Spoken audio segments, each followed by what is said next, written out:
காலையில் எழுந்தோடனே இன்றைக்கி வெட்டியாக தானே இருப்போம், இன்றைக்கி ஒரு vlog எடுக்கலாம்னு நினச்சேன். கேமராவை ஆன் பண்ணி வச்சுட்டு பாப்பாவுக்கு பால் காய்ச்சி ரெடி பண்ணி வச்சுட்டேன். அவள் எழுந்ததும் அவளுக்கும் ப்ரஷ் பண்ணி விட்டுட்டு அவள் ட்ரெஸ்லாம் சேஞ்ச் பண்ணி விட்டு விளையாட விட்டுருந்தேன்.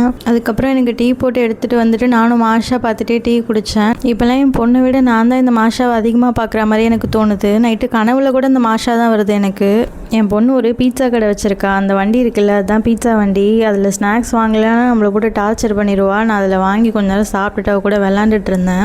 இன்றைக்கி சமைக்கிற வேலை ரொம்ப கம்மி. காலையிலேயே ஹஸ்பண்ட் இட்லி வச்சுட்டாங்க. அப்புறம் முன்னாடி நாள் வச்ச குருமா ரசம் எல்லாமே இருந்துச்சு. அதையே வச்சு இன்றைக்கி ஓட்டிடலான்னு வச்சுட்டேன். அப்புறம் பாப்பா பார்த்துக்க ஒரு அக்கா வந்துட்டாங்க. அவங்கள்ட்ட அவளை சாப்பாடு ஊட்ட சொல்லிவிட்டு நான் வந்து சாப்பாடு எடுத்துகிட்டு வந்துட்டு இந்த இன்டர்வியூ ரொம்ப நாளாக பார்க்கணுன்னு நினச்சிட்டே இருந்தேன். இதை போட்டு உட்காந்துட்டேன். இவங்க பேசுகிறதெல்லாம் பார்த்தா அடுத்த ஒரு வருஷத்துக்கு நம்ம தூங்காமல் சாப்பிடாமல் படித்தா தான் நம்ம ஐடியில் சர்வைவே பண்ண முடியும் போல். அந்தளவுக்கு பயங்கரமாக ஏஐ டெவலப் ஆகிட்டுருக்கு.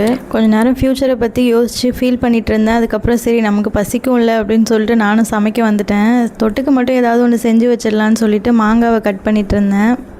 இது வந்து மாங்காய் பொரியல், உருளைக்கிழங்கு பொரியல் பண்ணுவோம்ல அதே ரெசிபி தான். ஆனால் உருளைக்கிழங்கு பதிலாக மாங்காய் போட்டு தண்ணி ஊற்றி மாங்காய் வேக வச்சு உப்பு காரம்லாம் போடுவாங்க.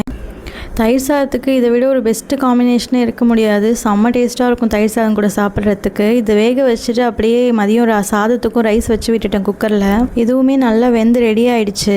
நெக்ஸ்ட்டு ரசமும் லைட்டாக சூடு பண்ணி வச்சிட்டேன். இது வந்து பீட்ரூட் ரசம். சரி எதுக்கு அதை நேற்றி வச்சதை வேஸ்ட் பண்ணுவானேன்னு அதையும் சூடு பண்ணி வச்சுட்டேன். அப்புறம் என் பொண்ணுக்கு மட்டும் சூப் ரெடி பண்ணிகிட்டு இருந்தேன். அவள் காய்கறியே வர சரியாக சாப்பிட மாட்டேங்கிறா. அதனால் அவளுக்கு காய்கறிலாம் கொஞ்சம் போட்டு கொஞ்சம் பருப்பு போட்டு சூப் மாதிரி ரெடி பண்ணி வச்சேன். சமைச்சு சாப்பிட்டுட்டு நானும் தூங்கிட்டேன்.